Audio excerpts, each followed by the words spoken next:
Hello, and welcome to Revolutions. Episode 3.10, The Tennis Court Oath. So here we are, 10 episodes into this thing, and we're finally getting to the start of the French Revolution. With the convening of the Estates General, and then the immediate grinding to a halt of the Estates General, events would begin to slip out of everyone's control. But though things took a revolutionary turn from day one, or more specifically day two, there were a couple of things that we need to keep in mind. First, even with all the underlying problems with the Ancien regime, the archaic political structure, the archaic economic structure, the archaic judicial structure, it will take a ton of mistakes, miscalculations, and misunderstandings to push this thing in the direction of revolution. With just a little bit better leadership, the Estates General of 1789 could have been an important point of historical transition for France as it moved towards modernity, but it did not have to spark a full-blown revolution. Second, as much as that revolution is compressed in the popular imagination with the fall of the Bastille leading to the execution of the royal family leading to a general reign of terror, it actually takes years for all of this to unfold. And the various big moments are generally lodged in between months and even years of moderately smooth sailing. So I like to picture all of this more as a series of tornadoes rather than one big hurricane. So with that in mind, let's do this thing. We left off last time with the election of delegates to the Estates General and the awakening of the Third Estate as a political force. I want to start this week with a short breakdown of the delegates who would actually show up at Versailles in May 1789, because though they did not know it, they were about to conjure up one of those tornadoes. The raw numbers look like this. Not counting subs and replacements, there were 295 delegates from the First Estate, 278 delegates from the Second Estate, and 604 from the Third Estate. So all told, we're talking about 1,200 guys. And though, as we're about to see, these 1,200 delegates had wildly different expectations about what was going to happen, one common connection they all shared was that they were all mostly from urban areas. Adding up the delegates from all three orders, about 2/3 of them lived in towns of more than 2,000 people. Half of those lived in cities of more than 20,000 people, and 211 came from Paris alone. If you take out the parish priests, who are classified as rural by default, nearly 3/4 of the delegates were urban dwellers, even as urban dwellers made up just 18% of the total population. Another common connection was that most of these delegates were fairly well off. As I mentioned last time, they were paying their own way, so you had to be of some means to afford the trip. Though as the months dragged on, we will get more and more delegates stressing about how they're going to be able to keep affording this. So with the doubling of the Third's representation, the Estates General of 1789 was a more representative body than France had ever known. But we have to remember that the vast majority of France is poor and rural, and the delegates, for the most part, are well off and urban. This will definitely help explain some of the decisions made by the future revolutionaries and why the unexpected backlashes were so unexpected. So digging into each estate, as we discussed at the end of last week, the defining feature of the First Estate delegates was the overwhelming presence of the parish priests as opposed to the high-ranking ecclesiastics. But though they formed a numerical minority, those high-ranking ecclesiastics were a far more organized clique. They all knew each other, had worked together, and were used to wielding the power, wealth, and influences that their offices granted them. They were an imposing force to deal with for the generally strangers to each other common priests who arrived at Versailles. The Second Estate, meanwhile, was dominated by the old nobility. If your nobility stretched back no further than the 17th century, you were all but cut out. After some perfunctory resistance, every one of the major courtiers was elected, and they were joined mostly by other well-off city dwellers. Half of the noble delegates lived in Paris full-time. Only about a quarter were true provincials, living in manor houses out in the countryside, so again, we're talking well-off and urban rather than poor and rural. The one group that really took a bath in the elections, though, were the robe nobility, the guys who were more recently ennobled and who filled the ranks of the Parlement. just a few months earlier, these guys had been the guys, and now only 22 managed to get elected to the Estates General.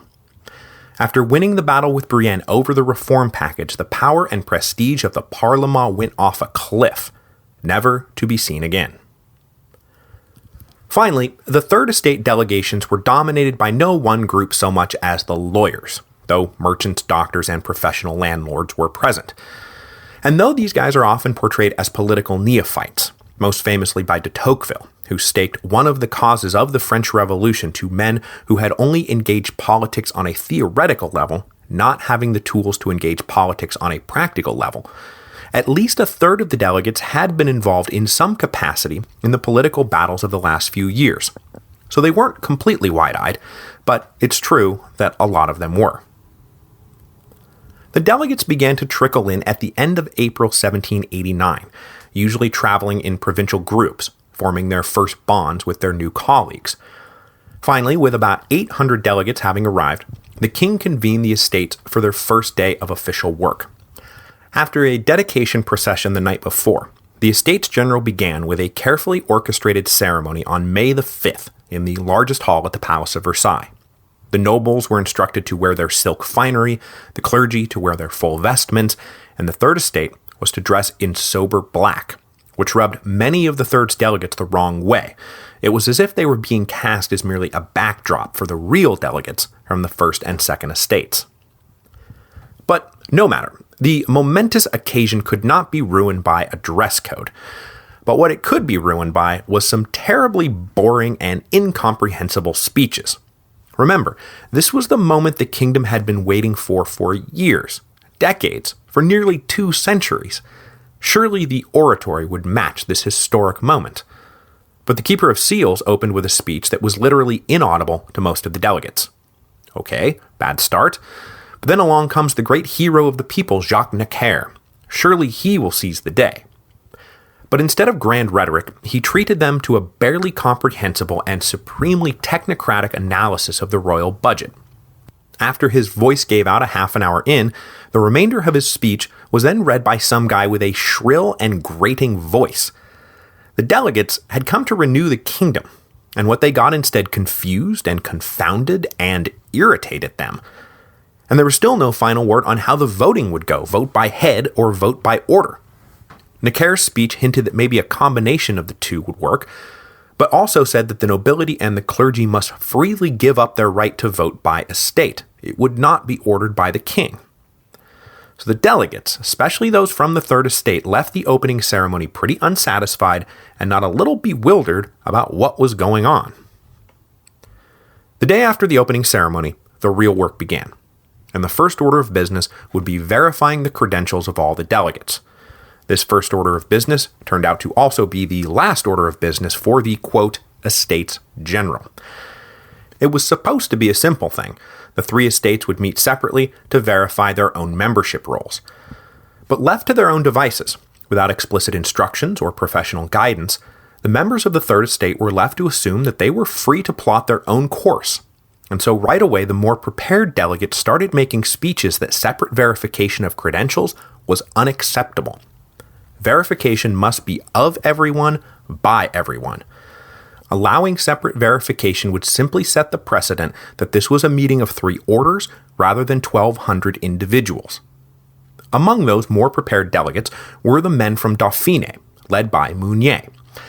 These guys had been successfully organizing the movement to vote by head for over a year now, and they weren't about to give it away on day 2 of the Estates General. But Mounier and his associates were all about conciliation with the other orders, rather than confrontation. The Dauphiné estates had been working well together, and indeed, when their delegation arrived, all 3 orders agreed to meet after hours to discuss the day's proceedings and plot strategy.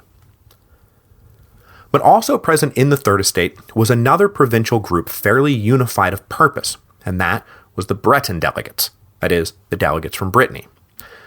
Now, as you'll recall from last week, there were some pretty heavy clashes between the nobility and the commoners in Brittany over the winter. There were angry speeches, fierce denunciations, fighting in the street. The Breton nobility was in fact so incensed at not being able to convene their estates provincial on traditional lines, and then, not having that traditional body elect the delegates to the Estates General, that they boycotted the whole show. No noble delegate from Brittany ever came to Versailles. The delegates from Brittany's Third Estate, meanwhile, were now pretty raucously anti-noble, and had definitely come to town spoiling for a fight. They too met routinely after hours, and soon invited other like-minded delegates to join them. These meetings earned them all the moniker the Breton Club, and after the National Assembly moved down to Paris and took up residence in a convent run by some Dominicans who had been nicknamed the Jacobins, they become the Jacobin Club. So this is where that comes from. But though their ultimate aims were different, both the men from Dauphiné and the men from Brittany agreed that voting by order was unacceptable, and so they got up and started urging their fellow delegates to reject separate verification. With the rhetoric convincing and the crowds cheering, did I mention there were crowds? There were crowds. Unlike the other two orders, the Third Estate opened its door to anyone who could fit in, and their daily meetings were well attended. As I said before, the audience will play a big role in all of this. Like, for example, when their cheering helps convince the newly arrived delegates to go ahead and pick a fight before even calling the roll. Swept up in the moment, the Third Estate decided it would transact no official business whatsoever as a separate order. They would wait until they were joined by their fellows from the other two estates before they did anything. So on day 2 of the Estates General, the Third Estate basically went on strike. Now, the nobility of the Second Estate, of course, wanted no part of this, and they voted 186 to 46 to proceed as a separate order and got started with their own verification. Conservative elements, including our old friend de Prémenil, were not about to let the liberals and the rabble seize the reins of power, and they even went so far as to long delay the admission of the nobles from Dauphiné because of their reputation for playing nice with the Third Estate. The First Estate, meanwhile, was divided.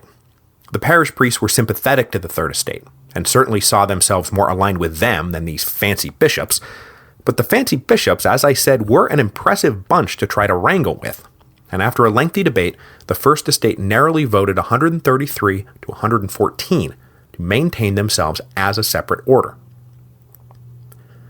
At the urging of Mounier, and over the objection of the Breton delegates, the Third Estate then sent an unofficial delegation to the clergy on May the 7th to try to arrange a little interstate summit to try to work something out. It was unofficial, of course, because the Third Estate couldn't do anything to acknowledge that it considered itself a separate order. The clergy then went to the nobles and got them to agree to a sit-down. It took a week for them to all get together, but when they did, it became clear that the talks were not going to go anywhere. The Third Estate would accept nothing less than vote by head, and the Second Estate, now firmly controlled by the Conservatives, would accept nothing less than vote by order. With the talks so deadlocked, the nobility withdrew on May the 26th. The estates had now been in session for almost 3 weeks, and literally nothing had been accomplished.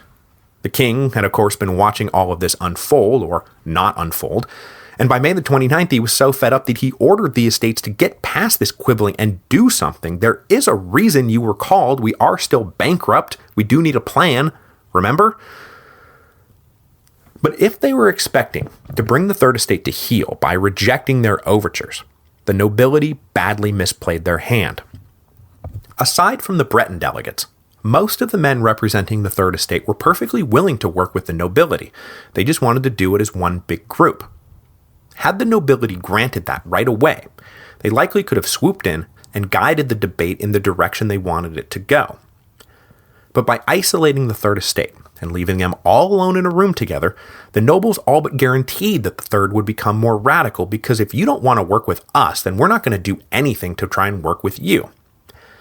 Then, of course, just as the nobility was refusing to convene as a single body, the Third Estate was given a further radical injection when the Paris delegates finally showed up. Their elections had taken a while to work out, so it wasn't until the end of May that the Parisians arrived, and through all of this, the Parisians are not going to be trying to put the brakes on anything. On June the 3rd, the more confrontational arguments from the Breton Club began to carry the day, and the Third Estate started moving towards unilateral action. They would begin transacting business, but not as the Third Estate. Rather, they would declare themselves to be some kind of meeting of the commons or some kind of national assembly, we'll work the name out later, and then proceed as if they were the only legitimate body in town. On June the 10th, the Abbé Sieyès, recently arrived from Paris, moved that the other two orders be given a final invitation to join them. This passed 493 to 41. After waiting 2 days, no response, the Third Estate delegates proceeded to call the roll not as the Third Estate, but as this other self-proclaimed comprehensive assembly. Compared to everything else, it seems like a little thing, but this decision to go it alone, on their own authority, was a revolutionary break with all political precedent. Sieyès noted that this was the moment that the cable was cut. The day after the roll call began, the first little part of the wall separating the estates began to crumble when 3 parish priests crossed over the lines. They were greeted by wild, sustained applause. Over the next few days, 16 more clergymen came over to this thing that was now in session, and guys, we really do need to figure out what to call ourselves. So when the roll call ended, that is the matter they took up. Following his own arguments from what is the Third Estate, Sieyès reminded everyone that they already were the nation and should act accordingly. And so on June the 15th, he proposed that they be called the Assembly of the Known and Verified Representatives of the French Nation, which was a bit unwieldy, but then it sparked a debate that would leave the delegates trying to outdo each other in preposterously long names. Mounier's suggestion was, and I kid you not, the Legitimate Assembly of the Representatives of the larger part of the nation, acting in absence of the smaller part, which, yeah, that rolls right off the tongue. After 2 days of increasingly absurd suggestions, Sieyès came back to the floor on June 17th and proposed the name he had wanted all along, but didn't think anyone would go for it, the National Assembly. Maybe it would have been too much at first, but now it was a nice, concise breath of fresh air. By a vote of 491 to 89, the body formerly known as the Third Estate was now called the National Assembly. Right after they declared themselves to be the National Assembly, the Breton delegates then seized the moment and pressed for an even more radical pronouncement. They moved for a declaration that all existing taxes would henceforth be considered illegal until approved by the National Assembly. For the moment, they could still be collected, but only because the National Assembly was granting them a provisional sanction until they could be reviewed one by one. If for any reason the National Assembly was forced to stop meeting, that provisional sanction would be revoked, and all Frenchmen everywhere could consider themselves free to stop paying. Just a few weeks before, this would have been unthinkable. But after being ignored by the nobility and then locked in a room with each other for over a month, the delegates of the new National Assembly were now prepared to unilaterally claim all political sovereignty. This insanely provocative declaration passed unanimously. So boy, that happened fast. The king, meanwhile, was not processing any of this.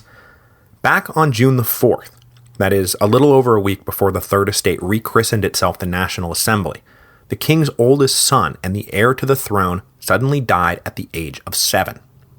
The poor kid had dealt with pretty severe health issues his whole life and just finally succumbed. Right now, at this moment. And even though parents of the past seem to be a little more detached from the death of children because it happened with such unnerving frequency, the death of the prince devastated both Louis and Marie Antoinette. And so at this critical moment, the centerpiece of the entire political order, the King of France, did not have his head anywhere close to the game. On June the 19th, the plot then thickened even further when the First Estate took another vote and narrowly decided to join the National Assembly. The conservative bishops then rushed to the king and begged him to do something. Necker suggested Louis call everyone together for a royal session. This session would allow the king to reassert some kind of overarching control and also give him a chance to introduce a reform package drawn up by Necker to mollify the Third Estate delegates, or whatever they were calling themselves, before all of this got out of hand. Louis agreed. But like I said, his head wasn't really in the game, and I think that helps explain some of why everything is about to be botched so badly. Now, what happens next is a matter of some debate. Some say it was obviously the first step in a planned royal coup. Others say it was just a misunderstanding. Historians are arguing about it to this day.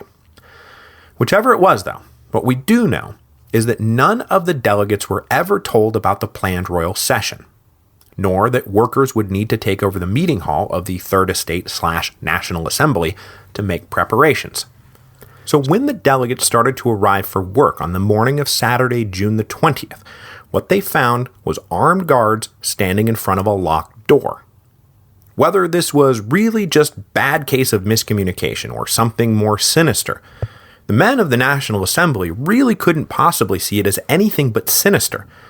On the day that they were expected to formally welcome all the delegates from the First Estate, the door is locked and guards are telling us we can't come in. Yeah, I'm sure your intentions are perfectly benign.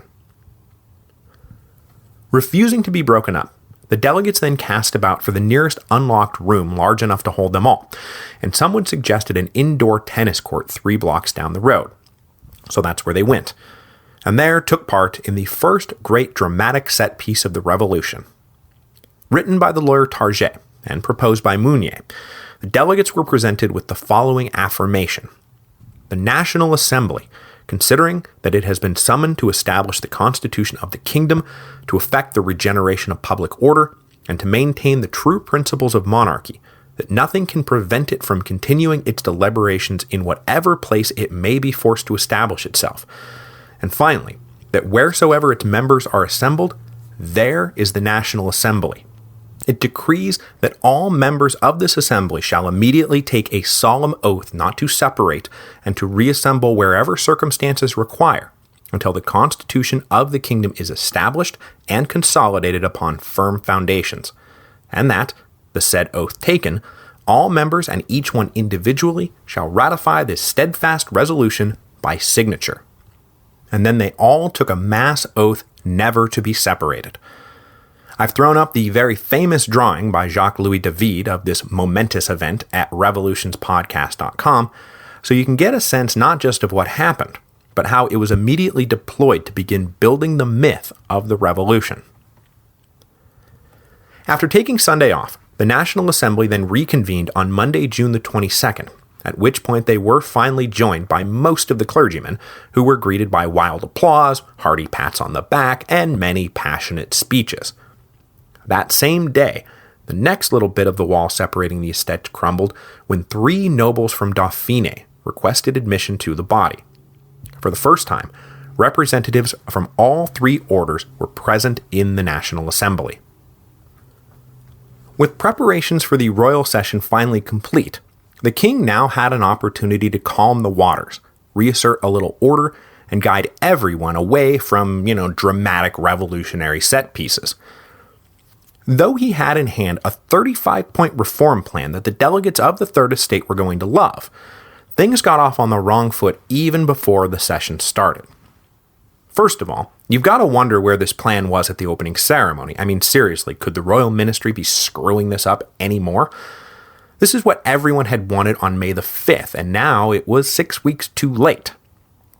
Then, the delegates of the Third Estate, or National Assembly, were forced to mill around in an adjoining room, while the clergy and the nobility were let in first and allowed to take their seats. This was a slap in the face that none of them could miss.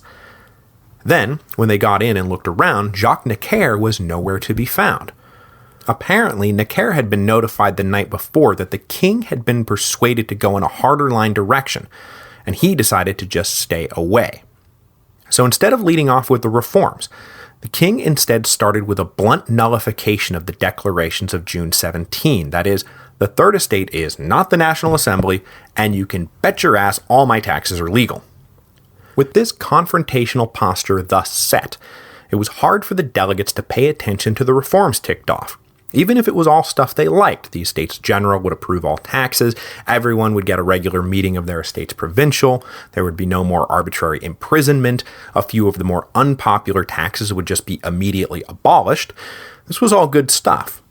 But then the king wrapped things up by saying that the estates are still a thing, and though he now personally urged them to join together, any matters directly affecting the nobility or the clergy would be vetoable by those orders. Oh, and one more thing. Absolutely nothing is valid without my approval. Then he ordered everyone to disperse and left the room.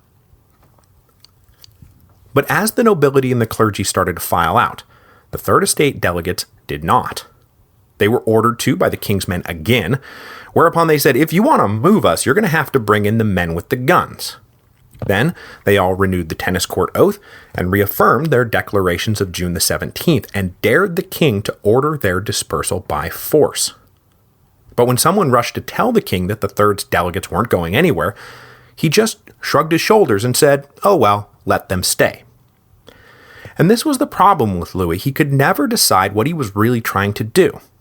He had just held a royal session to reassert his authority, and when that authority was directly challenged, he said, yeah, okay, whatever.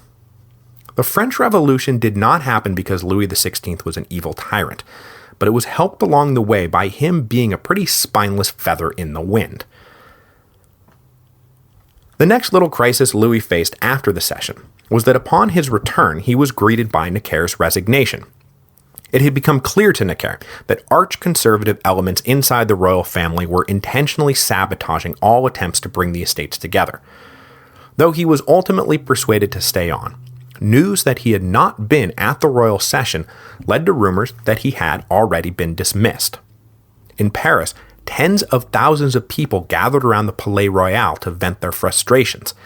Then, the same thing started happening in Versailles itself, and then a whole mob marched on the palace, pushed their way past the gate and into the courtyard. Necker had to come out to say that, no, I have not been dismissed. But back in Paris, the crowds continued to loiter ominously, and then, when 2 guard units were ordered in to break them up, the guard units refused to move. These were common soldiers, and they had much more sympathy for the crowds than for their own officers. Coincidentally, these were the same 2 units that had followed orders to go break up the Réveillon riots just a few months earlier. So times are changing fast. Following the failed royal session, all that remained of the walls between the estates broke down for good. On June the 24th, all the clergy still holding out came over. And then on June the 27th, 47 nobles, led by the Duc d'Orléans, showed up at the door and were welcomed by thunderous applause. 2 days later, the king gave it up and ordered everyone to convene as a single body. Anyone who was still holding out because they had instructions from back home to only meet as separate orders was hereby relieved of those instructions. The National Assembly was now truly the National Assembly.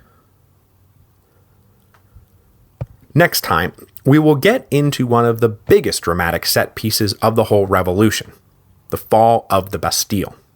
Probably one of the most defining revolutionary moments in the whole history of the world, even if it was pretty well blown out of proportion, but we'll talk about that. Now I say next time, though, because the Family Revolutions is about to take off on a vacation back to the Northwest, so I'm taking the next week off. But keep an eye on the feed, because though I won't be posting an episode, I will be posting something next Sunday night, and I'm pretty sure it will be about the next round of tours, which will be launching in spring 2015. So keep an eye out for that, because it's all first come, first serve, and then I will be back in 2 weeks to talk about the destruction of the great symbol of tyranny, and the freeing of its hordes of political prisoners, and by that I mean a handful of forgers and a couple of lunatics.